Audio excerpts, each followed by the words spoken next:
we made this movie about my brother Dan. You tell me, young man, what do you plan to do when you finish taking photos? I'm not planning to finish that. Regular Somali folk are getting shot by soldiers. That should be news. What are you, like a disaster tourist? We're in a war zone. Connection is the solution.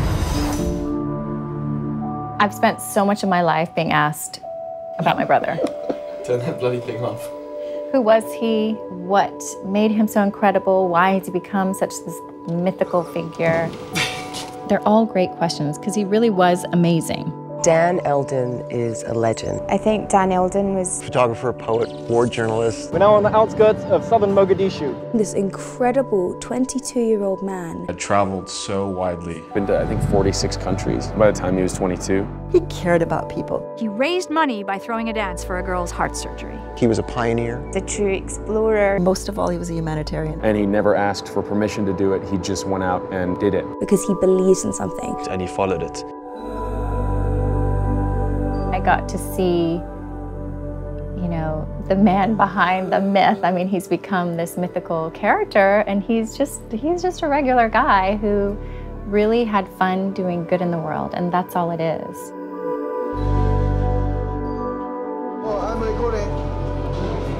Dan, one of his phrases was, look for solutions, not problems. And he was constantly trying to figure out how he could help people. He magnified the good and the bold and the powerful in all of us. And then he also took chances on people that most people would maybe overlook or not take a chance on. We had this little girl who was in our class at school, and she needed a heart transplant. And so Dan threw this huge raucous party in our backyard, and he raised the funds for this young girl to have a heart operation, and he saved this little girl's life, and that was in high school. I think it was really empowering because you realize from a young age, wow, I can do this. The next level, he went into this country of Malawi, where we went on this incredible journey to help the refugees there. We wanted to bring them something like a water pump or blankets. We'd never seen anything like this before. And again, every time we went somewhere, we realized actually we're not really helping these people. These people are helping us way more than we're helping, because we were learning so much from these people and their resilience. He went on for his, final mission was Somalia, helping to create awareness about this country in need. And so it was hard for me at the age of 19 to understand how this beautiful spirit who was all about good and all about saying the best with people and all about helping people could be crushed by this force of anger and ignorance, basically.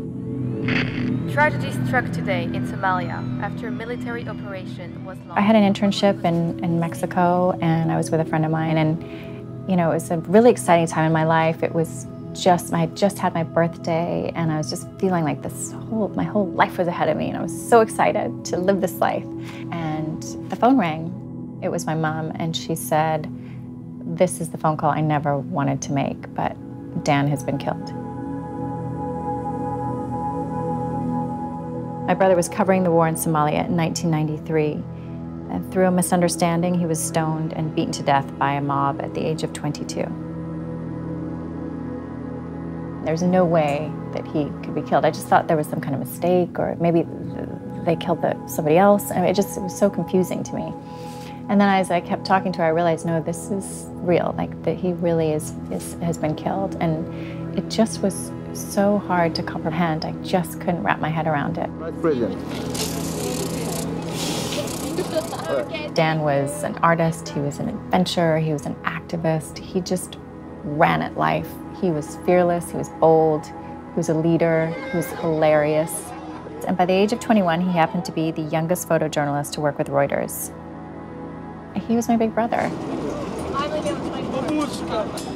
I think I went through a real period of darkness and pain. It's not something you can avoid when you go through such a shocking, violent experience like that. What I always come back to is that in every dark situation, there's an equal amount of light.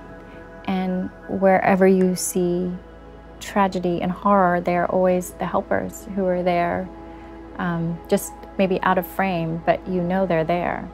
And I want to be a helper. The road is very safe. Yes. Yes. Dan left behind 20 journals, and he was always carrying one with him. I think that the journals are an amazing reflection of this short but incredible ride that Dan had, because he would just pour all his thoughts and feelings and experiences into these journals and use them as a way of understanding what his experience had been. We took the pages from his journals and created a book called The Journey is the Destination. We just kept getting these letters and phone calls from people all around the world saying how impacted they were by his story, and so we knew we had to do something. We started this organization dedicated to helping people find solutions to some of their local challenges, and then we made this film. We have no idea. I mean, nobody does. The place, it's in chaos. There's people starving to death, and nobody knows. I think ultimately our hope was to show young people what's possible. I hope that in seeing how Dan lived his life, that kids can realize that they can craft their own life, that nobody else is creating their map, that they have to create their own journey, and they have to dust off their own map and figure out where they're going, and not, listen to everybody else's idea of what's right for them, because you know inside what your path is. The main thing is to not be paralyzed just because there are too many issues in this world. It's just to roll up your sleeves and take a whack at something, anything. You really do have everything you need to make the difference you want to see in the world. And I think Dan was the person who helped me see that, and now I've seen it everywhere.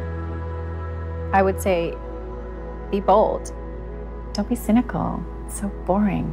Cynical is just like the evil. It's just go for it and know that the sky's the limit.